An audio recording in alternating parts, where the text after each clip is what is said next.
Good evening बच्चों, आप सभी का हमारे YouTube चैनल लक्ष्य एनसीईआरटी में स्वागत है। देखिए बच्चों, आज हम आपके समक्ष प्रस्तुत हुए हैं।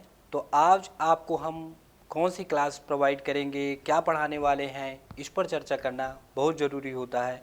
तो सबसे पहली बात हम आपको बता दें कि आपको हम क्लास 10th की जो एसएसटी होती है अर्थात सामाजिक विज्ञान जो होता है उसके बारे में पढ़ाएंगे। और जो ये हमारी एक मैराथन क्लास होगी, और मैराथन क्लास किस टॉपिक्स पर होगी, तो हिस्ट्री का एक चैप्टर आता है यूरोप में राष्ट्रवाद का उदय, उस टॉपिक्स पर चर्चा करेंगे। और ये बोर्ड एग्ज़ाम को ध्यान में रखकर आपको मैराथन क्लास प्रोवाइड की जा रही है। बच्चों, सबसे पहले यदि किसी भी सब्जेक्ट को आप पढ़ते हैं तो सबसे पहले ज़रूरी होता है कि किसी भी पाठ्यक्रम मतलब सब्जेक्ट को पढ़ने से पहले उसके पाठ्यक्रम पर चर्चा कर लेनी चाहिए।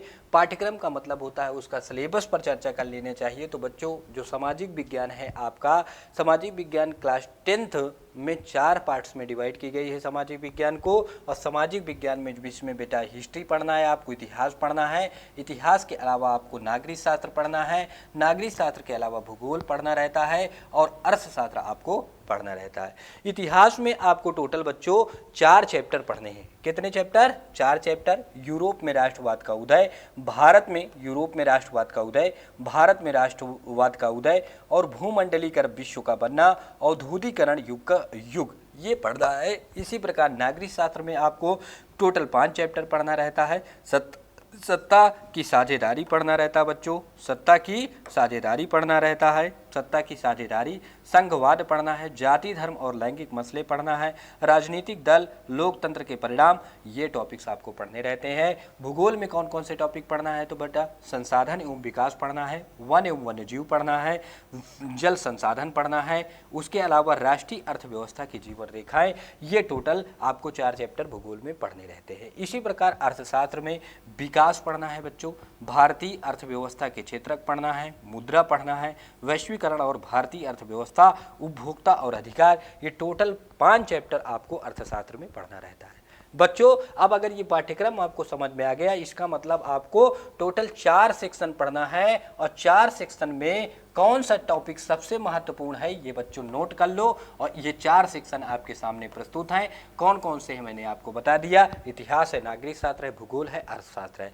देखिए ना, इतिहास में आपको 2 चैप्टर जो हैं बेटा, इसमें यूरोप में राष्ट्रवाद का उदय और उसके अलावा भारत में राष्ट्रवाद का उदय, ये दोनों चैप्टर बहुत महत्वपूर्ण है इतिहास में। उसके अलावा यहाँ पर आप आएंगे तो यहाँ पर कौन सा चैप्टर? तो एक चैप्टर आता है बेटा संघवाद, ये बहुत इंपॉर्टेंट है, बहुत पूछा जाता है। और लोकतंत्र के परिणाम, लोकतंत्र के परिणाम, ये चैप्टर आपको पढ़ना रहता है। इसमें आपको भूगोल में कौन कौन सा चैप्टर? तो जल संसाधन आपको अच्छे से पढ़ना है बच्चा, जल संसाधन पढ़ना है अच्छे से। उसके अलावा संसाधन और विकास, ये चैप्टर आपको पढ़ना है, संसाधन और विकास और जल संसाधन, ये 2 चैप्टर आपको इसमें पढ़ना है। इसी प्रकार से इसमें मुद्रा टॉपिक जो होता है बहुत पूछा जाता है परीक्षा में, मुद्रा आपको पढ़ना है। विकास पढ़ना रहता है बच्चों। विकास के अलावा आपको वैश्वीकरण और भारतीय अर्थव्यवस्था के बारे में पढ़ना है। इसमें टोटल आपको 3 चैप्टर्स अच्छे से पढ़ने रहते हैं बच्चों। इसमें लगभग 2 से 3 चैप्टर इसमें पढ़ने रहते हैं। इसी प्रकार 2 से 3 चैप्टर आप इसमें पढ़ लीजिए और 2 चैप्टर आप इसमें पढ़ लीजिए। तो टोटल आपको मैं 4 सेक्शन में आपको मैराथन क्लास दूंगा। और मैराथन क्लास में अगर बात किया जाए तो सबसे पहली आपको बता दूं, पहली मेरी क्लास जो होगी हिस्ट्री पर होगी, अर्थात इतिहास को लेकर होगी। इतिहास के बाद नागरिक शास्त्र होगी, भूगोल होगी, फिर अर्थशास्त्र होगी। और बोर्ड एग्जाम होने तक ये मैराथन के रूप में आपको क्लास प्रोवाइड की जाएगी। बच्चों, आपको सिलेबस मैंने बहुत अच्छे से वो कर दिया, बता दिया। आप इस सिलेबस को नोट कर लीजिए और देख लीजिए कौन कौन सा आपके पाठ्यक्रम में पढ़ना है। और सारा बोर्ड एग्जाम होने से पहले तक आपको सभी रिवाइज करवा दी जाएंगी चीज़ें। तो इसलिए जितनी भी कक्षाएं हमसे आपके समक्ष प्रस्तुत की जाएंगी, सभी क्लास को अब बहुत आपको बारीकी से देखना है बच्चों। उसके बाद अगर बात करें हम लोग आज चर्चा किस पर करेंगे, तो हम लोग सब आज एक टॉपिक्स है जिसको कहते हैं यूरोप में राष्ट्रवाद का उदय। ये टॉपिक भी आपको हम पढ़ाने जा रहे हैं। यूरोप में राष्ट्रवाद के उदय के बारे में पढ़ने से पहले हम ये समझ लेते हैं बच्चों कि यूरोप में राष्ट्रवाद का उदय कैसे हुआ, उस प्रकार से समझ लेते हैं चीज़ें। सबसे देखिए, किसी भी टॉपिक को पढ़ने से पहले आप उनकी बारीकियों को समझ लीजिए, क्यों पढ़ा जाता है, क्या पढ़ा जाता है। देखिए, सबसे पहले समझते हैं कि यूरोप में राष्ट्रवाद का उदय क्यों हुआ, उसके क्या कारण थे। उससे पढ़ने से पहले हम ये समझ लेते हैं बच्चों कि राष्ट्र क्या होता है। सबसे पहला प्रश्न पूछा जाता है बच्चों, ये तो क्रमिक विकास है, इसको थोड़ी देर बाद पहले पढ़ लेंगे। हम सबसे पहला प्रश्न आता है कि राष्ट्र किसे कहते हैं, ये समझ लेते हैं। राष्ट्र किसे कहते हैं, तो एक राइटर थे जिनका नाम था अर्नेस्ट रेनर थे। इन्होंने कहा था कि, क्या कहा था, अर्नेस्ट रेनर ने कहा कि समान भाषा, धर्म और नस्ल से बने क्षेत्र को क्या कहते हैं बच्चों, राष्ट्र कहते हैं।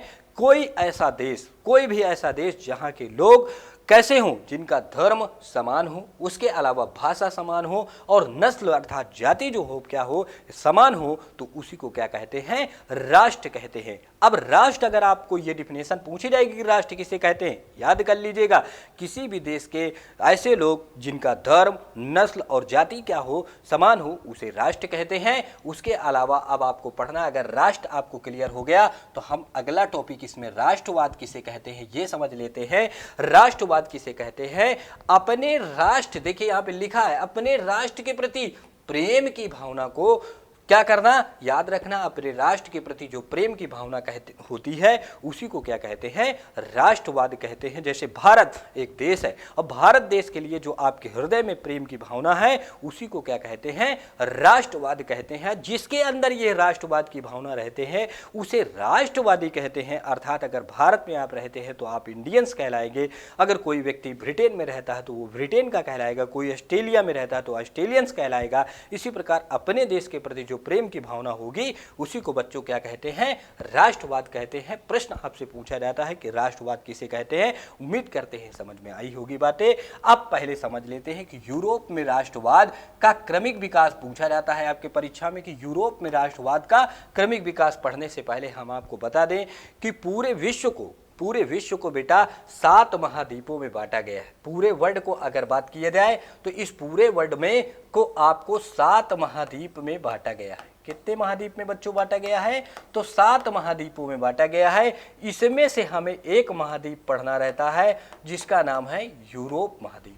कौन सा महाद्वीप, यूरोप महाद्वीप। और यूरोप महाद्वीप में कौन कौन से देश आते हैं, तो यूरोप महाद्वीप में बच्चों फ्रांस आता है, फ्रांस के अलावा इटली आता है।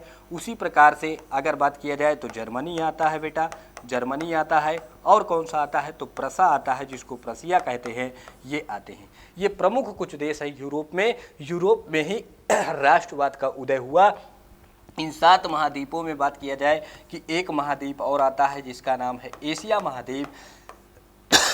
यह महाद्वीप जो होता है बच्चों, यह सबसे बड़ा महाद्वीप है। कैसा महाद्वीप है, सबसे बड़ा महाद्वीप है। और इस महाद्वीप में हम लोग रहते हैं, अर्थात भारत किस महाद्वीप में स्थित है, तो भारत एशिया महाद्वीप में स्थित है। लेकिन यहीं पर पूछा जाता है सबसे छोटा महाद्वीप बताइए, तो सबसे छोटा महाद्वीप है बच्चों ऑस्ट्रेलिया।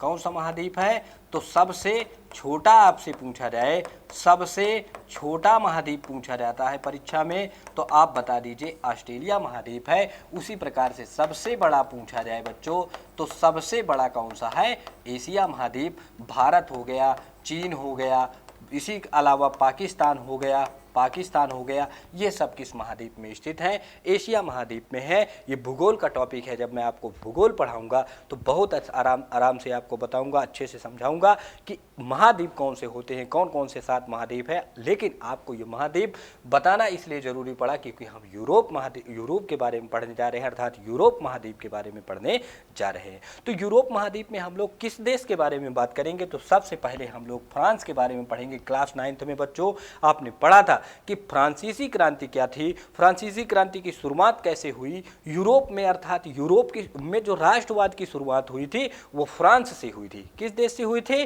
फ्रांस से हुई थी, क्योंकि फ्रांस में 23 जुलाई 1789 को एक क्रांति हुई थी जिसका नाम था फ्रांसीसी क्रांति। क्या नाम था, फ्रांसीसी क्रांति थी। वहीं से क्या हुआ, याद रखना बच्चों, वहीं से क्या हुआ, आपका राष्ट्रवाद का क्या हुआ, विकास हुआ। ठीक है, तो आपको ये चीज़ें समझ में आ गई बच्चों कि राष्ट्रवाद में किस प्रकार से चीज़ें चली। तो राष्ट्रवाद का क्रमिक विकास आपके समझ में आ गया बच्चों। अब यहाँ पर देखिए राष्ट्रवाद के बारे में समझ लेते हैं, आपको क्रमिक विकास आपको क्लियर हो गया। ठीक है बच्चों, ठीक है, चलिए देख लीजिए नेक्स्ट आपका यहाँ पर नेक्स्ट एक चीज़ें हैं, इसको भी समझ लेते हैं। देखिएगा बच्चों, ठीक है, राष्ट्रवाद का क्रमिक विकास। देखिएगा बच्चों, राष्ट्रवाद का क्रमिक विकास भी आप समझ लीजिए कि राष्ट्रवाद का क्रमिक विकास, मैंने आपको राष्ट्रवाद बता दिया। राष्ट्रवाद के क्रमिक विकास पर चर्चा कर लेते हैं कि राष्ट्रवाद का विकास कैसे हुआ, इसका क्रमिक विकास कैसे हुआ। ठीक है बच्चों, तो यूरोप में राष्ट्रवाद का याद रखना क्रमिक विकास पूछा जाता है। तो सबसे पहले एक क्रांति हुई थी जिसका नाम था फ्रांसीसी क्रांति, और फ्रांसीसी क्रांति अर्थात फ्रांस में हुई थी। कहाँ पर हुई थी बच्चों? फ्रांस देश में हुई थी 1789 को। डेट क्या थी? तो 23 जुलाई थी। क्या थी बच्चों? 23 जुलाई डेट थी। 23 जुलाई को फ्रांसीसी क्रांति हुई थी। और फ्रांस में राष्ट्रवाद के क्रमिक विकास में पूछा जाए, सबसे पहले फ्रांसीसी क्रांति हुई थी। उसके बाद जब फ्रांसीसी क्रांति हुई तो वहाँ एक लुई 16 नाम का राजा था, जो निरंकुश राजा था। उसका शासन कैसा था? निरंकुश था। लोगों पर वो क्या करता था? अत्याचार किया करता था। उसके शासन को, जिसका नाम लुई 16 था, उसके शासन को एक व्यक्ति ने जिसका नाम था नेपोलियन, आपके परीक्षा में पूछा जाता है नेपोलियन कौन है, अभी भी डिटेल से इसके बारे में हम लोग पढ़ेंगे और समझेंगे कि नेपोलियन कौन। तो नेपोलियन ने क्या लाया, अब याद रखना। उसके बाद नागरिक संहिता आई थी 1804 में, और 1804 में किसने लाया? तो याद रखना नेपोलियन लेकर आता है। नेपोलियन लेकर आता है, इसीलिए इसे नेपोलियन संहिता भी कहते हैं। क्या कहते हैं बच्चों? नेपोलियन संहिता कहते हैं। 1804 में आती है। फिर वियना संधि होती है। वियना संधि कब? 1815 में होती है। उदारवादी क्रांति कब होती है बेटा? 1848 में होती है। जर्मनी का एकीकरण होता है। उसके बाद 1866 में ये स्टार्ट होता है, और 1871 में क्या होता है? जर्मनी का एकीकरण हो जाता है। इटली का एकीकरण कब? 1859 में हुआ, और 1871। याद रखना, इन दोनों डेटों को बहुत इंपॉर्टेंट से याद कर लीजिएगा। जर्मनी का एकीकरण कब हुआ? इसका भी एकीकरण 1871 में हुआ, और इटली का भी एकीकरण 1871 में हुआ। इन दोनों देशों में आपसे पूछा जाएगा कि यूरोप में राष्ट्रवाद का क्रमिक विकास बताइए। सबसे पहले आप बताइएगा फ्रांसीसी क्रांति हुई 1789 में। फिर क्या हुआ? नेपोलियन संहिता आई 1804 में। वियना की संधि बहुत बार पूछा गया कि वियना संधि 1815 में आई। उसके बाद उदारवादी क्रांति 1848 में। जर्मनी का एकीकरण 1871 में। इटली का भी एकीकरण 1871 में हो गया बच्चों। ठीक है, इसके बाद आप समझ लीजिए, ये चीजें आपके समझ में आ गई तो क्लियर है। देखिएगा बच्चों, नेक्स्ट चीजें आप समझिएगा। अगर आपको यहाँ तक चीजें क्लियर हो गई तो आपको नेक्स्ट स्लाइड पर मूव कराते हैं, और नेक्स्ट स्लाइड में आपको समझते हैं कि यूरोप में राष्ट्रवाद के क्या कारण थे, अर्थात यूरोप में राष्ट्रवाद क्यों हुआ। क्वेश्चन पूछा जाता है कि यूरोप में राष्ट्रवाद के क्या कारण थे। तो यूरोप में राष्ट्रवाद के प्रमुख 4 कारण थे बच्चों। कितने कारण थे? 4 कारण थे। और कौन कौन से 4 कारण थे ये आपके सामने समक्ष प्रस्तुत हैं, इसको समझिए। सबसे पहला कारण था निरंकुश शासन। पहला क्या था? निरंकुश शासन। दूसरा था उदारवादी विचारों का प्रचार प्रसार। फिर उसके बाद स्वतंत्रता, समानता एवं बंधुत्व का नारा। तीसरा था शिक्षित वर्ग की भूमिका। ये 4 कारण थे। इन चारों कारणों को समझ लेते हैं। देखिए, पहला था निरंकुश शासन। निरंकुश शासन कौन कर रहा था बताइए? जब आप 9th में पढ़ रहे थे तो लुई 16 नाम का एक राजा जो था, वो उसका शासन कैसा था? तो निरंकुश था। अर्थात यहाँ पर जो लुई 16 था, लुई 16 जो था, तो लुई 16 नाम का जो राजा था, ये कैसा था? निरंकुश था। शासन करने लायक नहीं था। ये क्या करता था? लोगों पर अत्याचार किया करता था। दूसरा क्या था? उदारवादी विचारों का प्रचार प्रसार। उदारवादी विचारों का प्रचार प्रसार का मतलब वहाँ के जो लोग थे वो उदारवादी प्रवृत्ति के लोग थे फ्रांस के, तो वो लोग उदारवादी नीति को अपनाते थे, और उसी का प्रचार प्रसार दूसरा कारण था। और तीसरा कारण था, याद रखना, स्वतंत्रता, समानता। स्वतंत्रता मतलब फ्रांस के लोग सभी आज़ादी चाहते थे। समानता अर्थात बराबरी चाहते थे। बंधुत्व अर्थात भाईचारे से रहना चाहते थे। ये तीसरी बात थी। ये क्या था? तो याद रखना, फ्रांसीसी क्रांति जो हुई थी, फ्रांसीसी क्रांति का नारा था। फ्रांसीसी क्वेश्चन पूछा जाता है कि फ्रांसीसी क्रांति का नारा क्या था।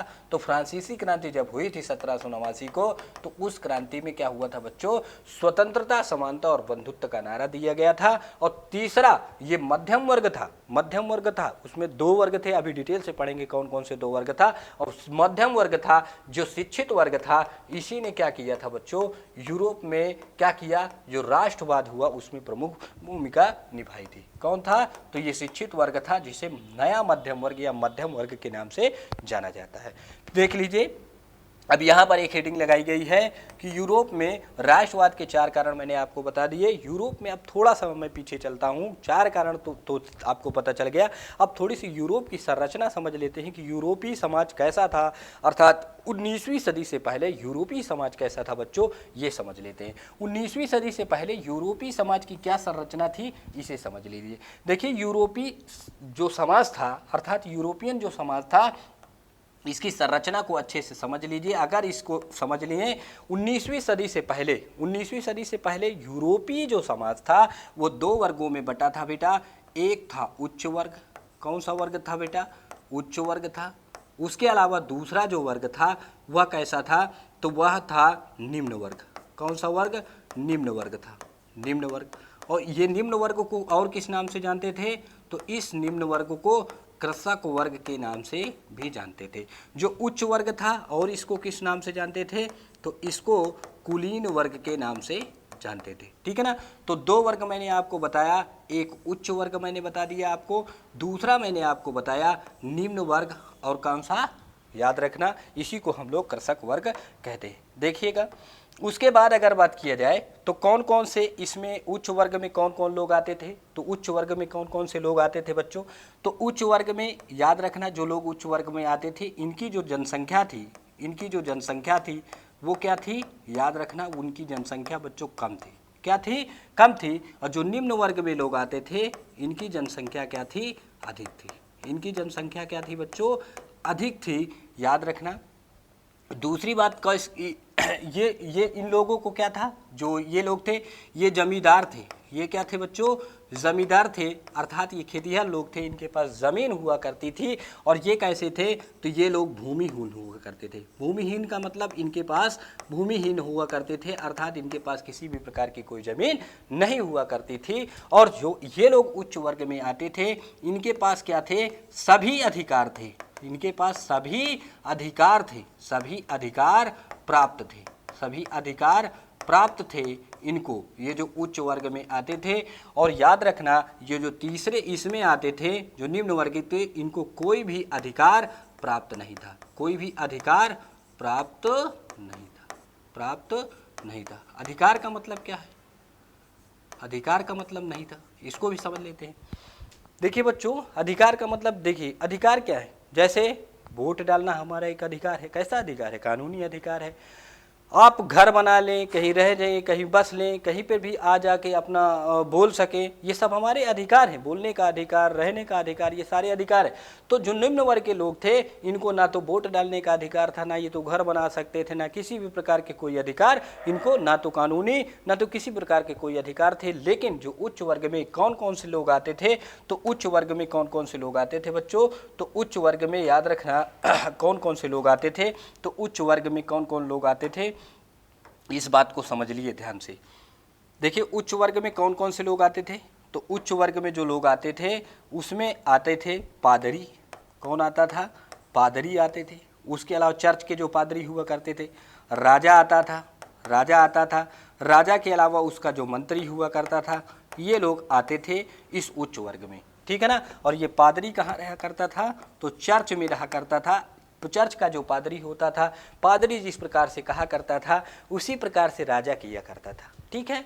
उसी प्रकार से जो निम्न वर्ग थे, इसमें कौन कौन से लोग आते थे, याद रखना, इसमें लोग कौन कौन से आते थे, तो ये मैंने आपको बता दिया। इसमें कौन कौन से लोग आते थे, तो इसको भी समझ लीजिए। इसमें कृषक आते थे, अर्थात किसान आते थे बच्चों।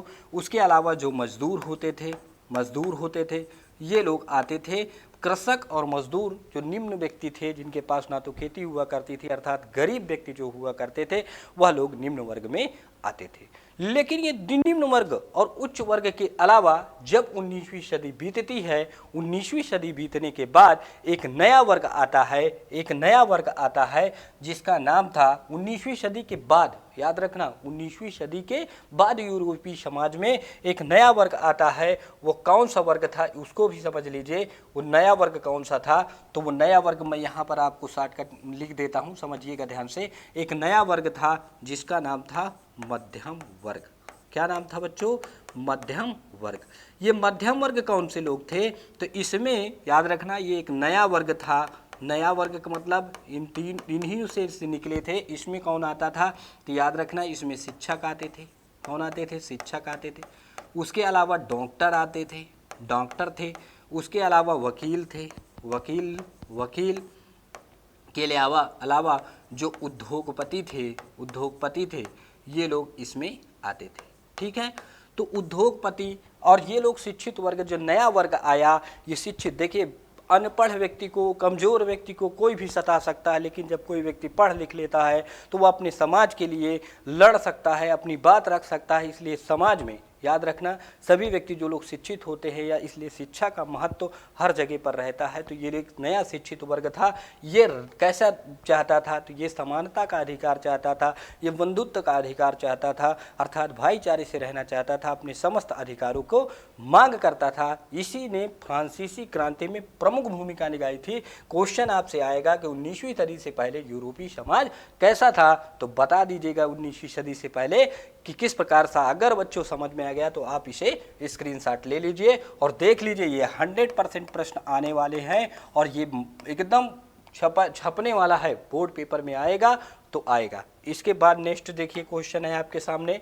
आपको मैंने ये समझा दिया, अब समझते हैं। देखिए फ्रांसीसी क्रांति अब यहाँ पर आती नहीं है, 9th क्लास में आती है, आपने पढ़ा है, वो आने वाली नहीं है। आपको यहाँ पर पूछा जाएगा यूरोप के बारे में, और यूरोप में कौन कौन से, फ्रांस के बारे में आप 9th में पढ़ते हैं। यहाँ पर 2 प्रमुख देश हैं यूरोप के, एक है जर्मनी और एक है इटली। कौन है? इटली। अच्छा देखिए, आपको ये एक चीज़ बता दें बच्चों कि जैसे मान लीजिए कोई गुलामी में जी रहा है, कोई गुलाम है। जैसे यूरोप में एक देश था फ्रांस ने जब फ्रांसीसी क्रांति की, तो फ्रांस जब आज़ाद हो गया तो फ्रांस में क्या था, ऐसे समझ सकते हैं आप। देखिए मैं आपको समझा देता हूँ कि मान लीजिए यहाँ पे है फ्रांस बच्चों, यहाँ पर क्या है? फ्रांस है। अब बगल में मैंने कहा जर्मनी है। कौन है? जर्मनी है। यहीं पर बगल में मान लीजिए इटली है। ठीक है, तो जब फ्रांस 23 जुलाई 1789 को क्या हो गया? आज़ाद हो गया। तो जर्मनी, देखिए जब पड़ोसी आज़ाद हो जाएगा तो कोई भी छोटा सा देश, यूरोप के सभी देश है, जब कोई एक देश आज़ाद हो जाएगा तो जो छोटे छोटे देश होंगे वो भी लोग भी तो एकीकरण अर्थात आज़ादी की मांग करेंगे। तो जब पड़ोसी आज़ाद हो गया तो इसने भी यूरोप में क्या की, जर्मनी ने भी क्या कर दिया? एकीकरण की बात कर दी। इसने भी कहा कि हम एक रहना चाहते हैं, अर्थात आज़ाद होना चाहते हैं। तो इस प्रकार से हमें 2 यहाँ पर पढ़ना रहता है, जर्मनी का एकीकरण और इटली का एकीकरण, अर्थात जर्मनी किस प्रकार से आज़ाद हुआ, इटली किस प्रकार से आज़ाद हुआ यूरोप में, वो दोनों देशों के बारे में पढ़ना रहता है। अब यहाँ पर आता है पहला क्वेश्चन, आपसे पेपर में पूछा जाता है कि जर्मनी का एकीकरण के बारे में बताइए, या जर्मनी के एकीकरण कब हुआ, कैसे हुआ, क्या कारण था जर्मनी के एकीकरण का। यह प्रश्न आता है परीक्षा में। तो हम लोग चर्चा करते हैं जर्मनी के एकीकरण पर। किस पर? जर्मनी के एकीकरण। तो 1848 में यूरोपीय सरकार ने कोशिश की। 1848 में यूरोपियन जो सरकार थी, इसने क्या की? कोशिश की कि वो जर्मनी का एकीकरण कर दे, किंतु नहीं कर पाई, अर्थात वो असफल। जर्मनी जो यूरोपियन सरकार थी उसने सोचा कि हम जर्मनी के एकीकरण के, लेकिन वो असफल रही, वो नहीं कर पाती है। और प्रसा ने, वही जर्मनी का एक देश था जिसका नाम था प्रसा। याद रखना जर्मनी के एकीकरण में प्रमुख भूमिका निभाने वाला कौन सा देश था? तो प्रसा था। कई बार पूछा गया प्रश्न है। तो प्रसा ने एक वादा किया, कहा कि वो जर्मनी का एकीकरण करके ही रहेगा। जब तक जर्मनी का एकीकरण नहीं कर देगा तब तक वह शांत नहीं बैठेगा। उसने कहा कि हम जर्मनी का एकीकरण करेंगे। तो इस प्रकार से प्रसा क्या करता है? प्रसा लगातार, याद रखना, 7 वर्षों तक युद्ध करता है। लगातार 7 वर्षों तक, जब तक एकीकरण नहीं हो जाता है, 7 वर्षों तक प्रसा ने क्या किया? युद्ध किया। और उसने टोटल 3 देशों से युद्ध किया। एक तो ऑस्ट्रिया था, उसके अलावा डेनमार्क था, फ्रांस था। इन तीनों देशों से क्या किया? इसने युद्ध किया। और तीनों देशों से जब बच्चों युद्ध किया तो इसने युद्ध करने के बाद तीनों देशों को हराया और फाइनली इसने क्या कर दिया, जर्मनी का एकीकरण कर दिया। क्वेश्चन आपसे पूछा जाएगा कि जर्मनी का एकीकरण में किस देश ने प्रमुख भूमिका निभाई, तो प्रसा ने निभाई। कितने वर्षों तक इसने युद्ध किया, तो 7 वर्षों तक युद्ध किया। कितने देशों से किया बच्चों, तो ऑस्ट्रिया, डेनमार्क, फ्रांस, 3 देशों से युद्ध किया और फाइनली इसने क्या की, जीत हासिल की। इस प्रकार से जब ये जीत हासिल करता है तो जर्मनी के एकीकरण की प्रक्रिया को क्या करता है, पूरी करता है। जब जर्मनी का एकीकरण कब होता है, क्वेश्चन पूछा जाता है, तो मैं पीछे अभी आपको बताया था कि जर्मनी का एकीकरण 1871 में हुआ था। 1871 में जब जर्मनी का एकीकरण हो जाता है तो वहां का नया राजा अर्थात जर्मनी का नया राजा केसर विलियम प्रथम को बनाया जाता है। किसको बनाया जाता है बच्चों, केसर विलियम प्रथम को बनाया जाता है जर्मनी का नया राजा। जर्मनी का नया राजा किसे बनाया जाता है, केसर विलियम प्रथम को बनाया जाता है। इस प्रकार से जर्मनी का क्या हो गया, एकीकरण, अर्थात जर्मनी एक हो गया, उसकी एक करेंसी हो गई, एक मुद्रा हो गई, एक झंडा हो गई, अर्थात एक प्रकार से वह आज़ाद हो गया, स्वतंत्र हो गया। उसके बाद इटली का एकीकरण आपके परीक्षा में पूछा जाता है कि इटली का एकीकरण के बारे में बताइए। तो इटली का, अब जर्मनी आपको क्लियर हो गया तो इटली भी समझ लेते हैं कि इटली का एकीकरण कैसे हुआ। तो इटली के बारे में देखिए पूछा जाता है कि इटली कितने राज्यों में बटा था, तो इटली 7 राज्यों में बटा था बच्चों। कितने, 7 राज्यों में बटा था। 1830 में पूछा जाता है कि इटली के एकीकरण में किसने प्रमुख भूमिका निभाई, तो गोशेप मेज़नी नाम का एक व्यक्ति था। इसने एटी-कलर के एकीकरण की प्रक्रिया में प्रमुख भूमिका निभाई थी, अर्थात इसने सर्वप्रथम प्रयास करने वाला इटली के एकीकरण में कौन था, गोशेप मेज़नी था। गोशेप मेज़नी ने 1830 में प्रयास किया और 1830 से 1848 तक इसने कई क्रांतिकारी विद्रोह किए, किंतु यह भी क्या रहता है, असफल रहता है, यह भी हार जाता है। अर्थात कई क्रांतिकारी विद्रोह करता है किंतु 48 तक हार जाता है। 1861 में, याद रखना, 1861 में इटली के एकीकरण के बाद, जब 1861 में इटली का एकीकरण होता है तो 1861 में जब क्या हुआ, इटली का एकीकरण हुआ तो एमुलियन सेकंड को वहां का क्या बनाया जाता है, इटली का राजा बनाया जाता है। याद रखना, यहाँ पर केसर विलियम प्रथम को बनाया गया, यहाँ पर इमैनुअल सेकंड को क्या बनाया गया, याद रखना। ये 1871 है बच्चों, 61 नहीं, 1871 में इटली के एकीकरण के बाद इमैनुअल सेकंड को क्या बनाया जाता है, याद रखना, वहां का राजा बनाया जाता है। प्रमुख भूमिका गोशेप मेज़नी और काउंट कैमिलो द काबूर और गोशेप गैरिबाल्डी, इन 3 व्यक्तियों ने प्रमुख भूमिका निभाई थी। कौन कौन, गोशेप मेज़नी, काउंट कैमिलो द काबूर और गोशेप गैरिबाल्डी, इन 3 व्यक्तियों ने क्या की, इटली के एकीकरण में प्रमुख भूमिका निभाई थी। उसके अलावा बच्चों नेक्स्ट आता है, आपको ये चीज़ें समझ में आ गई। नेक्स्ट प्रश्न है आपके सामने कि नेपोलियन कौन था, नेपोलियन ने किस प्रकार से, जब फ्रांसीसी क्रांति हुई थी तो फ्रांसीसी क्रांति के बाद प्रमुख जो फ्रांसीसी क्रांति हुई तो उसमें एक व्यक्ति था जिसका नाम था नेपोलियन, इसने प्रमुख भूमिका निभाई थी। उसी व्यक्ति के बारे में पूछा जाता है, प्रश्न डायरेक्ट आता है कि नेपोलियन कौन था। देखिए बच्चों, नेपोलियन के बारे में हम लोग समझ लेते हैं कि नेपोलियन कौन था। नेपोलियन के बारे में डायरेक्ट प्रश्न आता है कि नेपोलियन का जन्म 15 अगस्त 1769 को फ्रांस में हुआ था। कहाँ ऊपर हुआ था बच्चों, फ्रांस में इसका जन्म हुआ था।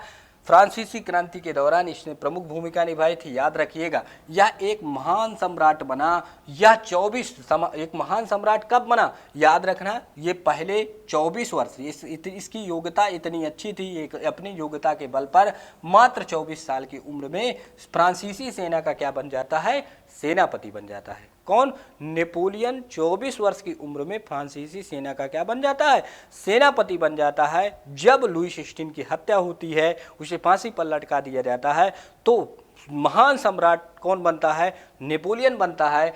किंतु नेपोलियन जब सम्राट बन जाता है तो इसके द्वारा कौन कौन से कार्य किए गए थे, नेपोलियन के द्वारा कौन कौन से प्रमुख काम किए गए थे नेपोलियन के द्वारा।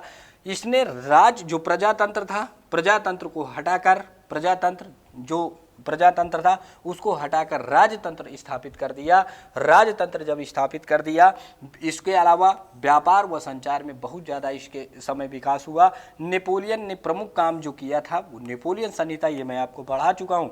नेपोलियन संहिता 1804 में लेकर आता है, नेपोलियन लेकर आया था, इसीलिए नेपोलियन संहिता के नाम से भी जाना जाता है। नागरिकों के लिए लेकर आया था नेपोलियन, अर्थात नागरिकों के लिए संहिता मतलब होता है कानून, नागरिकों के लिए कानून लेकर आया था 1804 में, इसलिए नागरिक संहिता के नाम से इसे जाना जाता है। देखिए, इसने जब नागरिक संहिता लाया तो इस नागरिक संहिता में तक क्या था, पहले जन्म के आधार पर सारी चीज़ें हुआ करती थी। जन्म का आधार का मतलब जैसे राजा हुआ करता था, राजा का लड़का अगले उसके मरने के बाद उसका लड़का राजगद्दी स्थापित कर लेता था। जन्म के आधार पर जितने भी अधिकार थे उन सभी विशेषाधिकारों को इसने क्या कर दिया, समाप्त कर दिया। उसके अलावा न्याय के समक्ष इसने क्या कर दिया, समानता का स्थापित कर दी, यानी सभी को न्याय मिलेगा, सभी को बराबरी मिलेगी। और उसके अलावा संपत्ति के अधिकार को भी क्या कर दिया, सुरक्षित कर दिया। सामंती जो व्यवस्था थी इसको भी क्या कर दिया बेटा, इसने समाप्त कर दिया। और प्रशासनिक विभाजन को क्या बना दिया, सरल कर दिया। इस प्रकार से आप इतना ही परीक्षा में लिख कर आएंगे। उल्टा सीधा इधर उधर का जब आप लिख के बना के या कुछ भी इधर उधर लिख देते हैं तो वो चीज़ें आपको मार्क्स एडिक्ट हो जाते हैं, अर्थात आपको मार्क्स नहीं मिलते हैं। बहुत आसानी से आप याद कर सकते हैं कि नेपोलियन कौन था। जिसको रिवीजन करना है हमारी क्लास को स्किप करके या कैसे भी करके आप इसे पीछे करके या देख सकते हैं, और इतना ही आपको नेपोलियन के बारे में पढ़ना रहता है। यहाँ से सारे प्रश्न आपके क्लियर हो जाएंगे। नेपोलियन आपको क्लियर हो गया। अब देखिए, इसमें आपको कुछ छोटे प्रश्न भी पूछे जाते हैं, एक एक लाइन के प्रश्न हैं। विभिन्न प्रतीक हैं, उनके अर्थ पूछे जाते हैं परीक्षा में। जैसे टूटी हुई बेड़िया एक प्रतीक है, ये प्रतीक इधर दिया है, इधर अर्थ दिया है। टूटी हुई बेड़िया किसका, तो टूटी हुई बेड़िया आज़ादी। कैसे याद रख सकते हैं, देखिए बेड़िया कब पड़ती है, जब कोई गुलाम रहता है बच्चों तभी तो बेड़िया पड़ती हैं। तो गुलामी जब पड़ती हैं तभी तो बेड़िया पड़ती हैं। तो गुलामी कब टूटती है, जब आज़ाद बेड़िया टूट जाती है तो आज़ादी मिलती है। इस प्रकार से याद कर सकते हैं। बाज छाप वाला कवच जो था वो जर्मन समुदाय के शक्ति का प्रतीक था। उसके अलावा जो तलवार था वो वीरता का प्रतीक था बच्चों। उसके अलावा तलवार पर लिपटी जैतून की जो डाली थी वो मुकाबले की प्रतीक थी। उगते हुए सूर्य जो था नए युग की शुरुआत का प्रतीक था। काला, लाल और सुनहरा तिरंगा जो था उदारवादी राष्ट्रवादियों का झंडा जो था उसका प्रतीक था। यहाँ से प्रश्न सबसे ज़्यादा पूछा जाने वाला ये प्रश्न है कि उगते हुए सूर्य की किरणें जो हैं किस युग की शुरुआत है, नए युग की शुरुआत है। इसके अलावा तलवार आपसे पूछी जाती है। बम्बूल से बनी पत्तियों के मुकुट, ये भी पूछा जाता है आपके परीक्षा में। तो यहाँ से वन लाइनर प्रश्न भी बनते हैं, इसे भी आप याद कर लीजिए। उम्मीद करते हैं कि आपको फ्रांसीसी जो यूरोप में राष्ट्रवाद था ये बहुत अच्छे से समझ में आ गया। चलिए, अगर समझ में आ गया बच्चों तो कुछ बहुविकल्पी प्रश्न मैं भी लेकर आया हूँ। इन सभी बहुविकल्पी प्रश्न भी देखिए। क्लास 10th में आपको पता है कि जो 30 नंबर का आपको प्रैक्टिकल मिलते हैं और 70 नंबर में क्या होता है कि जैसे आपके देखिए 100 नंबर का पेपर होता है बच्चों, सभी को पता है कि इसमें से आपके 70 नंबर जो होते हैं, 70 अंक का जो पेपर होता है, और इसके अलावा बच्चा 30 नंबर का क्या होता है आपको प्रैक्टिकल होता है। तो इस 70 नंबर का जो पेपर होता है बेटा, इसमें 20 अंक का क्या आता है, MCQ आता है, और 50 अंक का क्या आता है आपको रिटन में आता है। तो ये जो 20 मार्क के होते हैं इसको OMR OMR का मतलब क्या होता है, ऑप्टिकल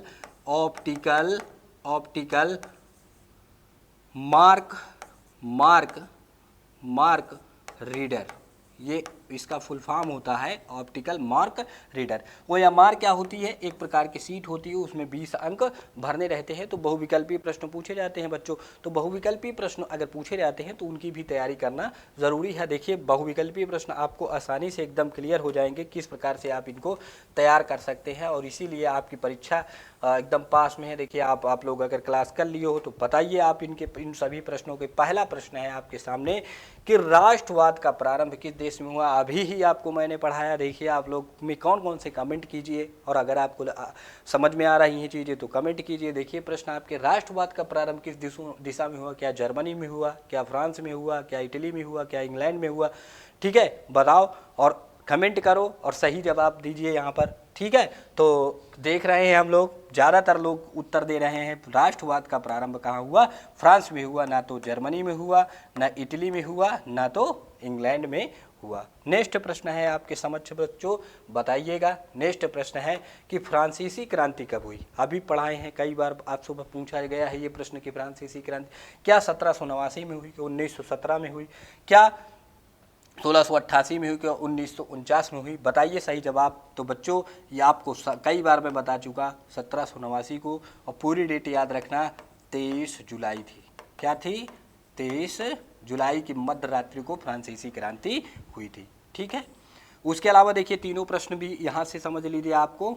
यहाँ पर ये आपकी इंग्लैंड की क्रांति हुई 1917 में। डायरेक्ट प्रश्न पूछा जाता है कि इंग्लैंड की क्रांति कब हुई, तो इंग्लैंड की क्रांति 1917 में हुई। 1688 में किसकी? तो रूसी क्रांति हुई। कौन सी क्रांति हुई बेटा? रूसी क्रांति हुई। 1949 में चीन की क्रांति हुई। चीन की क्रांति हुई। डायरेक्ट प्रश्न पूछा जाता है कि चीन की क्रांति कब हुई, रूस की क्रांति कब हुई।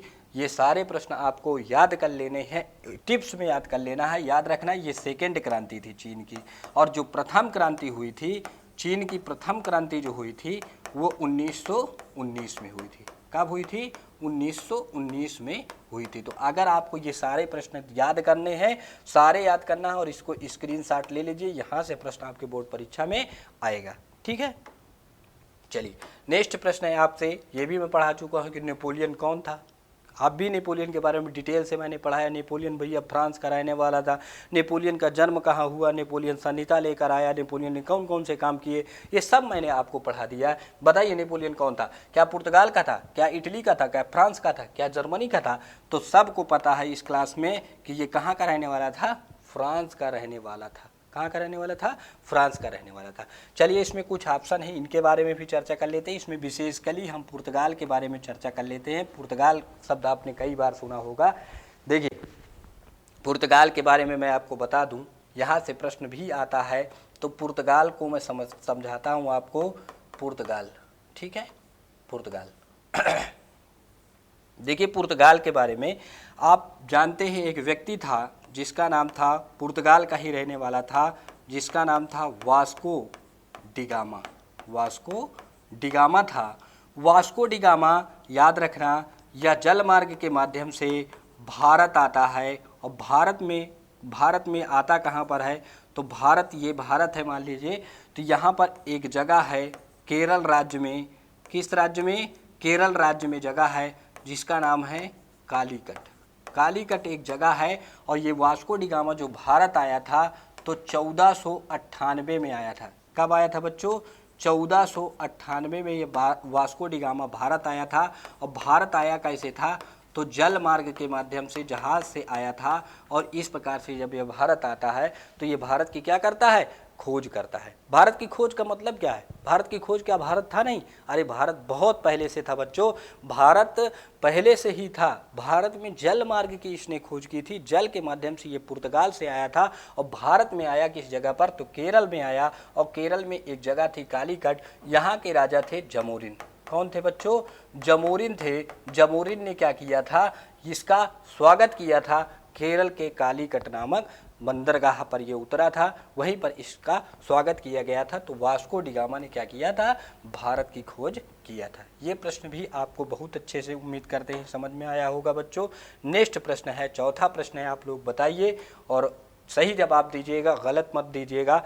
नेक्स्ट कई बार पूछा गया हुआ प्रीवियस क्वेश्चन है, यंग इटली सोसाइटी की स्थापना किसने की? क्या मिर्जनी ने की? मिर्जनी है ये। क्या मिर्जनी ने की? क्या कैबूर ने की? क्या गैरीबाल्डी ने किया? क्या बिस्मार्क ने किया? तो बताइए, सही जवाब दीजिए। कमेंट देख रहे हैं आप सभी लोगों का, कौन सही जवाब देता है बच्चों? चलिए 1 सेकंड का समय है आपके पास, जल्दी दीजिए। तो ज़्यादातर देख पा रहे हैं सभी। देखिए आशीष है, विनीत है, गीता है, सभी लोगों का कमेंट एक ही व्यक्ति पर जा रहा है। तो यंग इटली सोसाइटी की स्थापना गैरीबाल्डी ने की थी। किसने की थी? गैरीबाल्डी ने की थी। यह प्रश्न भी आपसे कई बार पूछा गया था, ठीक है। नेक्स्ट प्रश्न है आपके सामने, 5वां प्रश्न। बताइए कि जर्मनी का एकीकरण कब हुआ, अभी पढ़ाए हैं डिटेल से जर्मनी का एकीकरण कब हुआ, ये सब कुछ आपको पढ़ा चुके हैं। बताइए अगर सही जवाब आप देते हैं, क्लास में समझ रहे हैं चीज़ें, तो सारे प्रश्नों के जवाब आसानी से आप दे सकते हैं। जर्मनी का एकीकरण कब हुआ, 1815 में हुआ, 1830 में हुआ और 1914 में हुआ, 1804 में। तो जर्मनी का एकीकरण प्रारंभ कब हुआ, याद रखना 1803 में।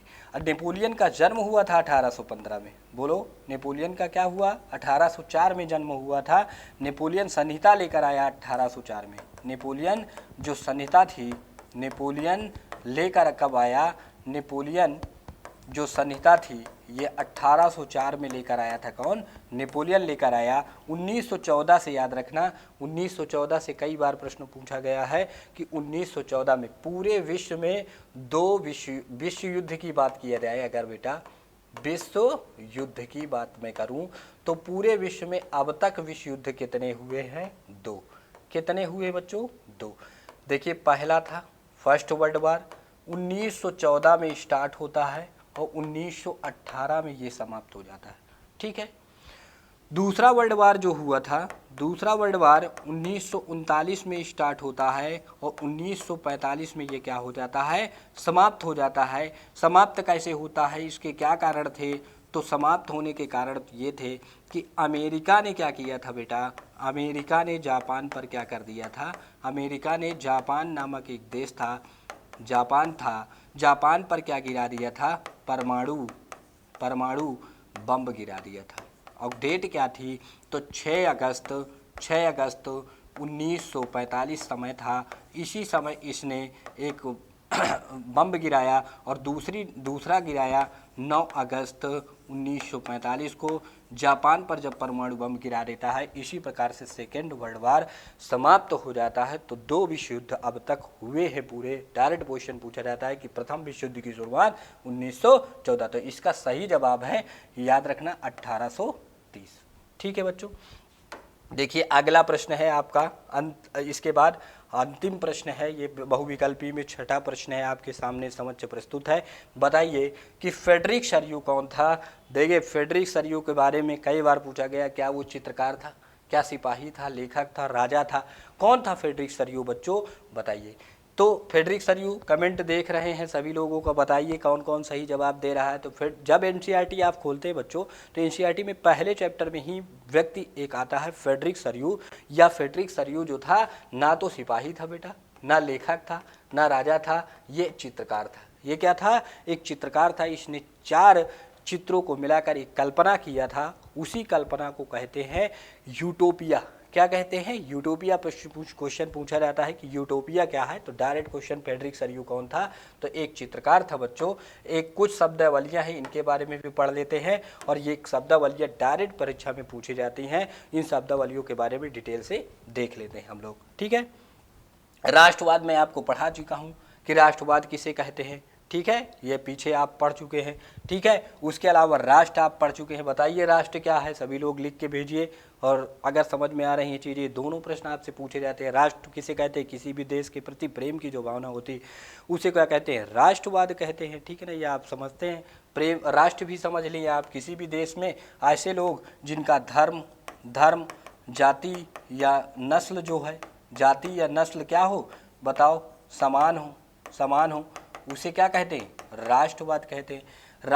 राष्ट्र कहते हैं। राष्ट्रवाद किसे कहते हैं, किसी भी देश में जो प्रेम की भावना होती है उसी को क्या कहते हैं, राष्ट्रवाद कहते हैं। यूटोपिया को हिंदी में क्या कहते हैं, तो यूटोपिया को हिंदी में कहते हैं कल्पनादर्शी।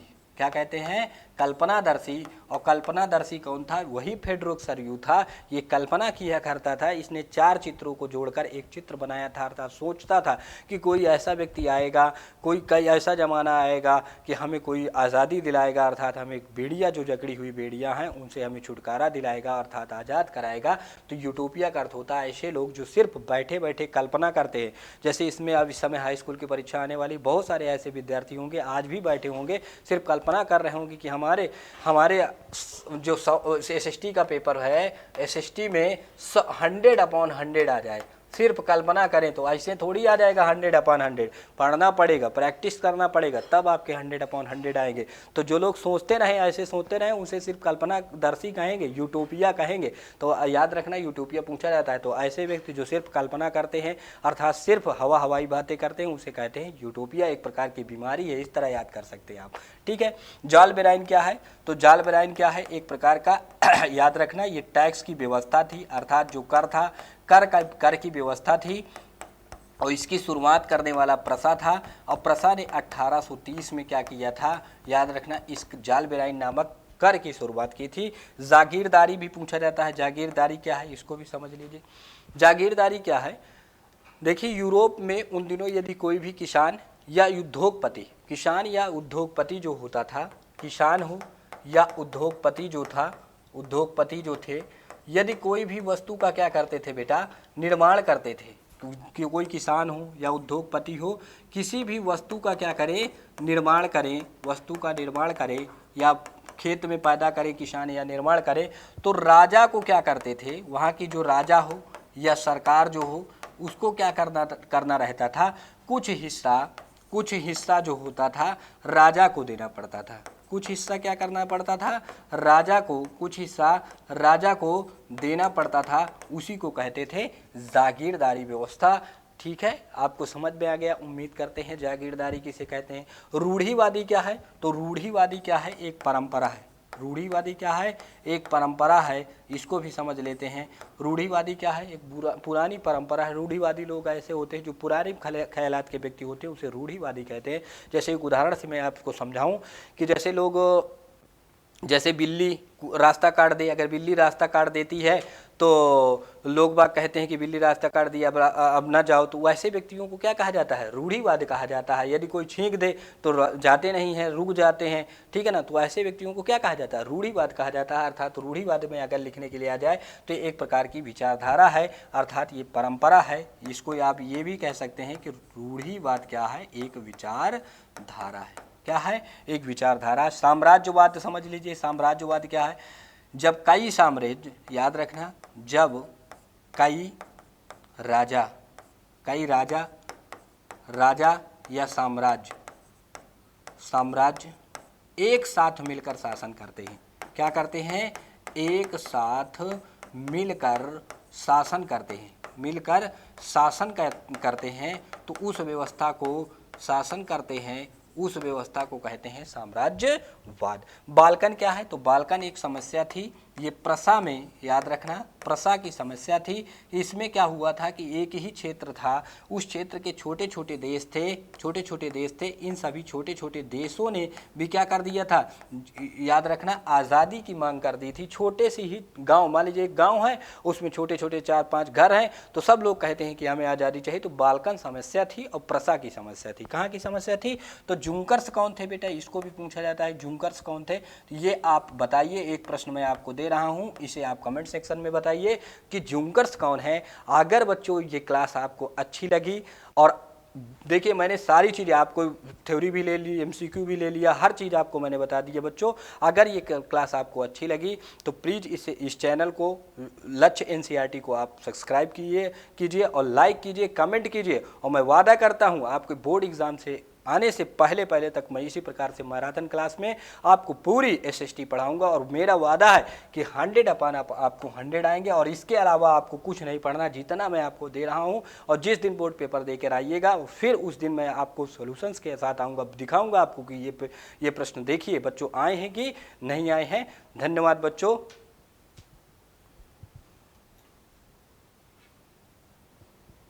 ओके मैम जी, रुक दी।